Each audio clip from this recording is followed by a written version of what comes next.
यदि कोई कहे कि तुम्हें नामी मिल जाएंगे, नाम छोड़ दो, तो इस बात को नाम जापक स्वीकार नहीं करेगा। वो कहता है कि यदि नामी के मिलने से नाम छोड़ना पड़े तो मुझे नामी के मिलने की आवश्यकता नहीं है, मुझे तो उनका नाम ही सदा जपना है। ऐसे नाम प्रेमी से भगवान कितना प्रेम करते हैं वो तो केवल भगवान ही जानते हैं। गोसाई जी कहते हैं कि जो ऐसा नाम का मतवाला है उसका इस कराल कलिकाल में आदि मध्य और अंत तीनों में ही, तीनों कालों में ही परम कल्याण होता है। जिसको भगवान से भी बढ़कर भगवान का नाम प्रिय है, यहां तक कि भगवान के सामने आने पर भी भगवान का नाम नहीं छोड़ता, उसका आदि मध्य और अंत तीनों महामंगल में है। ताको भलो कठिन कलिकाल हूं, आदि मध्य परिणामो, प्रिय राम नाम ते जाहि न रामो। बड़ी महिमा की बात कर रहे हैं। सकुचत समुझि नाम महिमा, मद लोभ मोह को कामो, राम नाम जप निरत सुजन पर, करत छाह घोर घामो। जो नाम प्रेमी है, नाम जब चलता है हर समय तो अभिमान, लोभ, अज्ञान, क्रोध, काम ये सकुचा कर उस हृदय से भाग जाते हैं। जिस हृदय में निरंतर ऐसे नाम चलता है कि नाम के समान नामी से भी प्यार नहीं, जितना नाम से प्यार है, उस हृदय में अभिमान, लोभ, अज्ञान, क्रोध और काम ये सकुचा कर भाग जाते हैं। सामने नहीं आते, उसे परास्त नहीं करते, उसे जलाते नहीं। जो भक्त सदा नाम जप करता रहता है वो कड़ी धूप में भी छाया का अनुभव करता है, अर्थात भयानक दुख की परिस्थिति में भी भगवान की कृपा का, भगवान की दुलार का अनुभव करता है। भयानक विपत्ति भी सुख रूप बन जाती है जो नाम जप करता है। गोस्वामी जी कह रहे कि आप विचार करके देख लो, नाम प्रभाव सही जो कहे को, शिला सरोरु जामो, सो सुनि सुमिरी भाग भाजन भई, सुकृत शील भील भामो। यदि कोई कहे कि भैया हमने तो देखा है नाम का प्रभाव कि पत्थर में कमल उत्पन्न हो गया, बोले मान लेना, संशय मत करना, दिमाग खराब है, पत्थर में कहीं कमल होता है, जल में कमल होता है, संशय मत करना। अगर वो नाम जापक है और वो चाहे तो पत्थर से कमल प्रकट कर दे, असंभव से संभव कर दे, बोले संशय मत करना। क्योंकि भगवान के नाम में अपार सामर्थ्य है। नाम को सुनने से, नाम को स्मरण करने से भीलनी सवरी भी परम भाग्यवती तथा शील और पुण्यमयी बन गई। तो क्या नहीं हो सकता नाम से। नाम वाल्मीक अजामिल के कछु, हु तो न साधन सामो, उल्टे पलटे नाम महात्म, गुंजन जितो ललामो। वाल्मीकि जी, अजामिल जी, इनके पास तो कोई साधना नहीं थी, केवल उल्टे पुल्टे भगवान का नाम जप किया। भगवान की नाम महिमा ने घुंघची को जवाहरात बना दिया, घुंघची को जवाहरात बना दिया, अर्थात जो बेकार था उसे महामूल्यवान बना दिया उल्टे पुल्टे नाम जप करने से। परम रत्न स्वरूप हो गया, वो भगवत स्वरूप हो गया। गोस्वामी जी कह रहे हैं, राम ते अधिक नाम कर तब, जे किए नगर गत गामो, भय बजाई दाहिने जो जपी, तुलसीदास से बामो। नाम की शक्ति नामी भगवान से भी अधिक है, क्योंकि भगवान नाम जापक के अधीन हो जाते हैं। नाम नामी को अधीन कर लेता है। इस नाम ने ग्रामीण मनुष्यों को भी परम चतुर बना दिया। परम विद्वानों को भी जो दुर्लभ है वो ज्ञान प्रदान कर दिया ग्रामीणों को। ग्रामीण का तात्पर्य जो अनपढ़ गंवार, वो भी भगवान का नाम जप करके परम प्रवीण बन गए। असभ्यों को परम पुनीत महात्मा बना दिया नाम ने। गोस्वामी जी कह रहे हैं इसी नाम को जप कर तुलसीदास सरीखे बुरे जीव डंके की चोट से कहता हूं अच्छे हो गए। डंके की चोट से कहता हूं अच्छे हो गए। तुलसीदास जी कहते हमारे जैसे बुरे जीव नाम के प्रभाव से डंके की चोट से कहता हूं अच्छे हो गए। फिर जो अच्छे लोग नाम जप करेंगे तो उनका क्या महान भाव होगा। इसलिए भगवान का नाम सर्वोपरि, जो भगवान से भी अधिक बढ़ करके है। साधना में शीघ्र लाभ मिले इसके लिए क्या करना चाहिए। इसमें 3 चीजों की नितांत आवश्यकता है। 3 बातों की नितांत आवश्यकता है जिससे आपकी साधना शीघ्र बढ़ेगी और फलदायी हो जाएगी।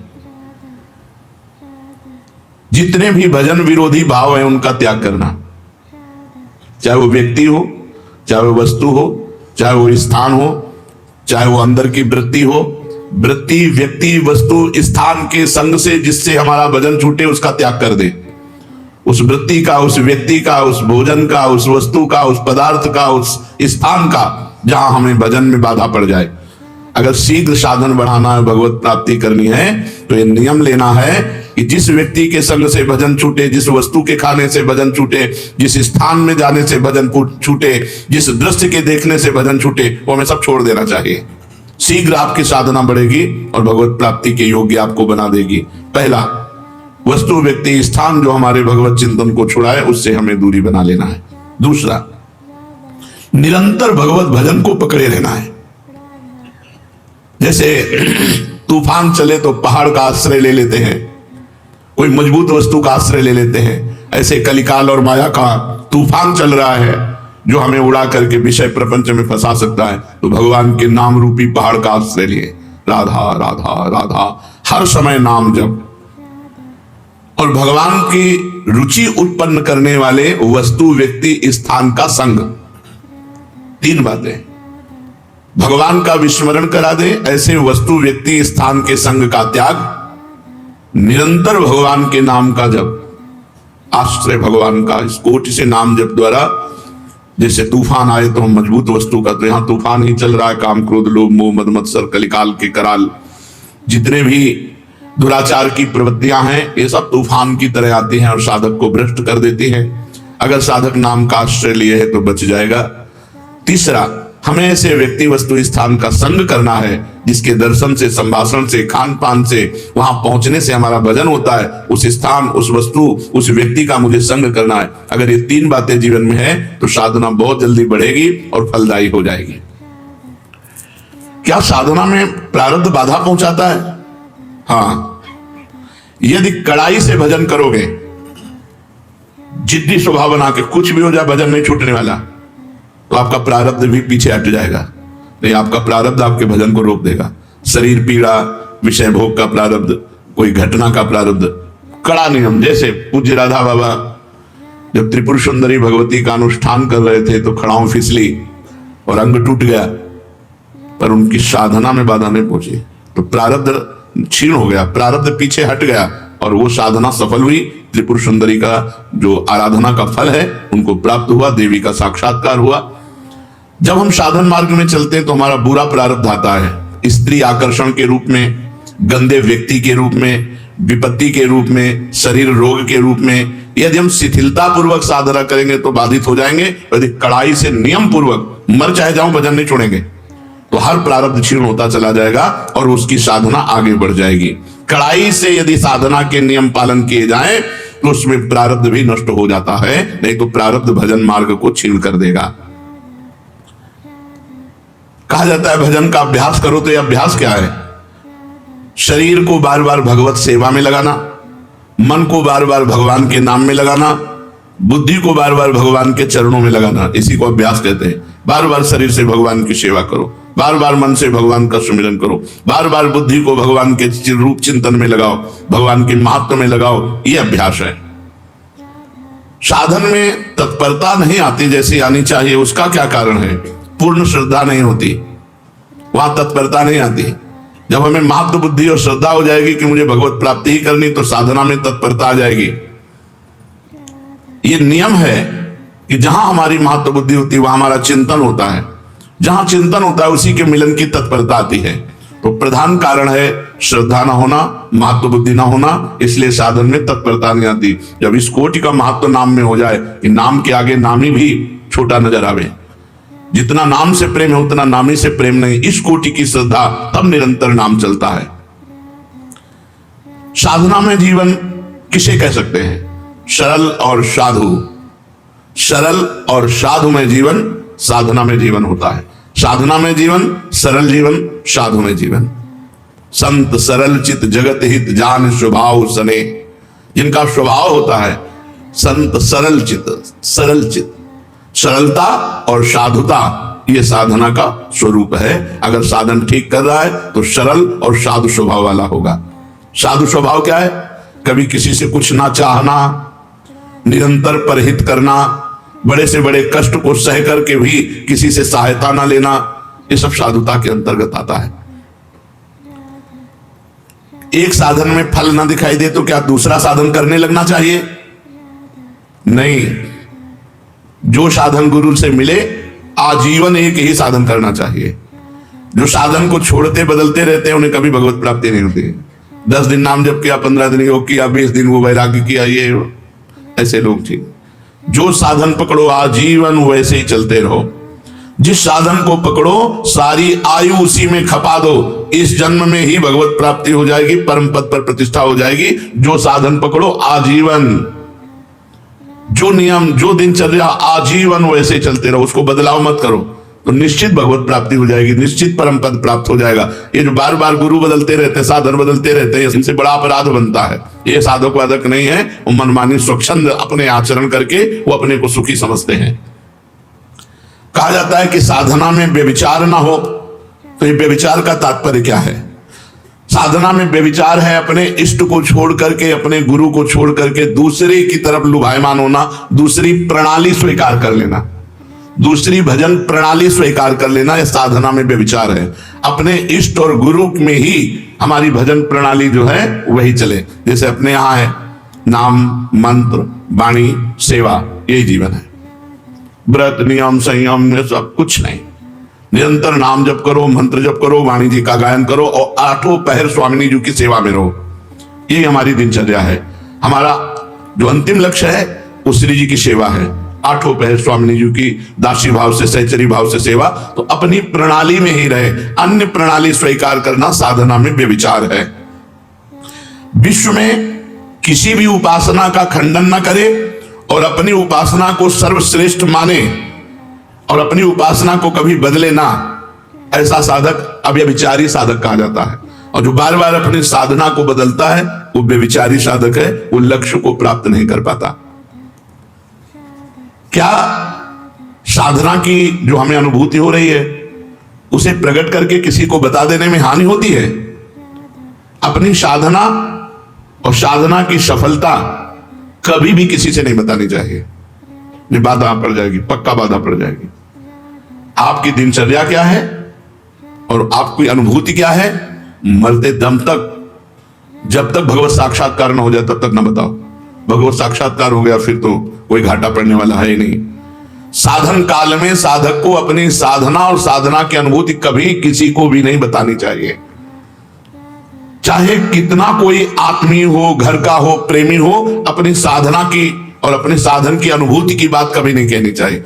आप कई बजे उठते हो, आपकी क्या साधना है? क्या 6 बजे ठाकुर जी उठा देते हैं, उठ जाते हैं, जो करवा लेते हैं, उसको प्रकट नहीं करना कि हम पूरी दिनचर्या अपनी खोल के रख दी, उसकी अनुभूतियां खोल के रख दी, ठप हो जाएगी, आपकी दिनचर्या बाधित हो जाएगी। नहीं होगी, जैसी चल रही थी वैसे नहीं होगी। बिल्कुल ये 100% की बात है, इसमें 1% भी मिलावट नहीं। 100% ये हम खुद अनुभव करके देखा।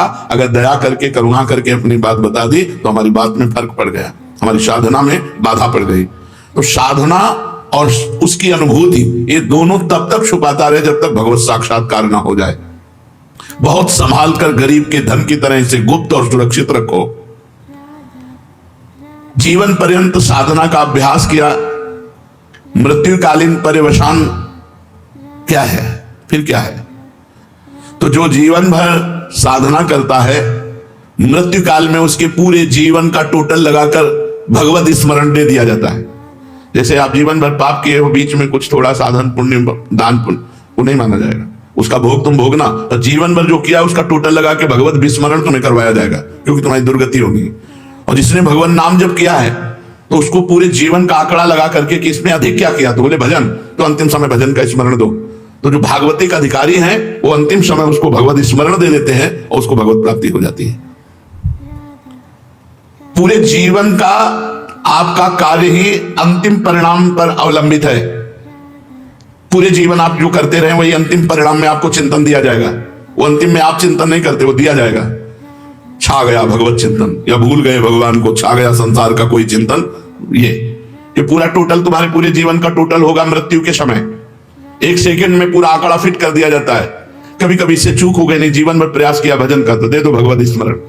कभी भूल चूक से भगवत स्मरण कर लिया, नहीं जीवन भर पापाचरण किया, तो भगवान की स्मृति नहीं आएगी। वो ऐसे लक्षण वाले जो उसको योनि मिलनी है वैसे चिंतन उसका बनेगा। यदि प्राण जाने के 2 दिन पहले ही बेहोश हो गया है तो उसकी गति क्या होगी? 2 दिन पहले भजन किया, मरने के 2 दिन पहले ही बेहोश हो गया, अब उसकी गति क्या होगी? क्योंकि अंतिम समय तो उसे होश है नहीं। उस दशा में 2 दिन पहले जो अंतिम चिंतन हुआ था उसी का भावी गति होगी। 2 दिन बेहोश होने के पहले जो चिंतन हुआ था उसी से उसकी गति होगी, वही उसकी अंतिम चिंतन गति मानी जाएगी। इसीलिए हर समय नाम जप करो, पता नहीं कौन सी श्वास आखिरी हो। अंत समय में भगवत स्मरण किस प्रकार का होता है? जिसने जीवन भर भगवान का स्मरण किया उस समय भगवान छा जाते हैं उसके दिमाग में। वो राधा राधा नहीं कहेगा, किशोरी जी छा जाएंगे उसके दिमाग में और उन्हीं के चिंतन में उमरेगा। इसीलिए जीवन भर माला चला रहे हैं, जीवन भर भजन कर रहे हैं कि अंतिम समय हमारा बन जाए। तो अंतिम समय क्या होगा? हमारे इष्ट देव आकर के छा जाते हैं। श्री राधिका निकुंज मंडली तत्त तत्त हृदय में विराजताम, श्री स्वामी जो अपने परिकर के साथ प्रकाशित हो गए। इसका साधन क्या है कि अंतिम समय में भगवत स्मरण हो ही जाए। संपूर्ण जीवन निष्पाप और भगवत चिंतन परायण रहो। संपूर्ण जीवन निष्पाप, कोई पाप करने की चेष्टा ना करो और खूब नाम जप करो, तो अंतिम समय प्रिया प्रीतम तुम्हारे दिमाग में छा जाएंगे। संपूर्ण जीवन भजन में लगाए तो सांसारिक कार्य कैसे करें? जागतिक कार्य भी तो हैं, व्यापार है, नौकरी है, और भी सब कार्य है। आप कहते हो हर समय भजन करें तब अंतिम समय, तो कैसे संभव हो सकता है? स्वकर्मणा तमभ्यर्च्य भगवान ने आदेश किया। भगवान के आदेशानुसार आप चाहे जहां जो भी कार्य कर रहे हैं धर्मयुक्त, वो आपकी पूजा मानी जाएगी। आप ऑफिसर हो, आप जज हो, आप वकील हो, कुछ भी हो, आपका जो कर्म है वो निष्पाप होना चाहिए। वो धन के निमित्त से दोष को छुपा करके निर्दोषी को दंड दे दे, अपराध बन गया, पाप बन गया। आप अपने धर्म से चूक कर लिए, घूस लेकर के अपराधी को छोड़ दिया और निरपराध को आपसे पाप बन गया। व्यापार आप कम तोल रहे हैं, ज्यादा दाम ले रहे हैं, आपसे अपराध बन गया। नहीं तो स्वकर्मणा तमभ्यर्च्य, आपका स्वकर्म ही भगवान की पूजा बन जाएगी। किसानी, खेती, व्यापार जो भी आप कर रहे हैं, यदि धर्म पूर्वक करें और नाम जप करें तो और पूजा बने न बने, वो आपका कर्म ही पूजा बन गया और भगवान की प्राप्ति हो जाएगी। इस पूजन में सामग्री की आवश्यकता नहीं होती, सिर्फ धर्म की आवश्यकता होती है। मन का भाव होना चाहिए कि मैं जो कुछ कर रहा हूं वो सर्वव्यापी भगवान की सेवा कर रहा हूं। चाहे जो भी कार्य आपका है, जो भी नौकरी, पेशा, व्यापार जो भी है, वो भगवान की पूजा है। भगवान की पूजा में अधर्म का प्रवेश नहीं, अधर्म नहीं होना चाहिए। तमभ्यर्च्य स्वकर्मणा, आप जहां हो धर्म के अनुसार आचरण करो, सब बात बन जाएगी। अनंत ब्रह्मांडों का अधिकारी सबको देख रहा है, सबको देख रहा है। आज तुम कर लो मनमानी, पद मिला है, और जब वो तुम्हारे मनमानी का हिसाब करेगा तो फिर तुम झेल नहीं पाओगे, चाहे जो कोई हो, नहीं झेल पाओगे। बड़े बड़े को फैलते हुए देखा है। इसलिए स्वकर्मणा तमभ्यर्च्य, आपको जो पद मिला है, आपको जो सेवा मिली है, आपको जो अधिकार मिला है, वो भगवान की पूजा है, बहुत होश से करना। उसमें घूस लेना, अधर्म आचरण करना या गरीब को सताना, निर्दोष को सताना, ये बड़ा भारी पड़ेगा। दुखिया को न सताइए, दुखिया देगा रोए, और जब दुखिया के मुखिया सुने तो तेरी गति का होए। भगवान ने गीता जी में कहा है अपने कर्म को ही पूजा मानो और नाम जप करो। कोई आपराधिक कानून के विरुद्ध आचरण आप मत करो, नहीं तो आज आप पदाधिकारी हो, जब आपका कर्म आपकी बुद्धि को भ्रष्ट करेगा तब आपका पद भी चला जाएगा, आप भी दुर्गति को प्राप्त होंगे। तो निरंतर भजन कैसे हो सकता है? अपने कर्म को भगवान की पूजा मान करके नाम जप करते हुए यदि हम जीवन व्यतीत करें तो भजन में जीवन ही माना जाता है। एक भक्त का सारा जीवन श्रद्धा भक्ति जप तप व्रत आदि से बीतता है, लेकिन उसे महारोग है, अंतिम समय में बहुत विपत्ति में मरा। ये क्या है परिणाम? एक भक्त है जो पूरे जीवन भजन करता है और उसको महारोग, असाध्य रोग और विचित्र प्रकार की विपत्तियां देकर के उसका अंतिम समय पूरा हो, भारी कष्ट देकर, ये क्या है? उसका अंतिम जन्म है। इसलिए अनेक जन्मों के कर्मों को थोड़ा थोड़ा करके एकत्रित करके उसको भोगवा कर उसका अंतिम जन्म होता है। जो ऐसा भक्त होता है जीवन भर साधन भजन किया, असाध्य रोग हो गया, बड़ी विपत्ति, बड़ा कष्ट, तो उसका अनादिकाल से सृष्टि में जब से उत्पन्न हुआ, अब आखिरी अंत होने जा रहा है, अब वो भगवान को प्राप्त होगा, तो उसके जीवन में वो कष्टों की बौछार हो जाती है।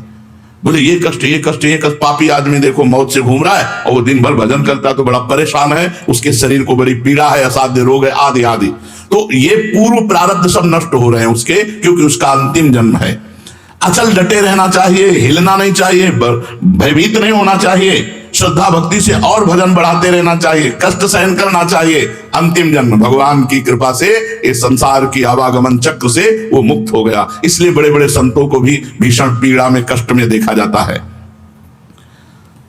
साधन मार्ग में ये बड़ी विभिन्नता देखी जाती है।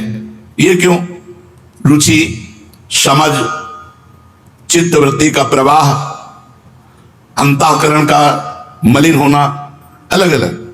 किसी की रुचि अलग है, थोड़ा भजन किया, थोड़ा प्रपंच किया।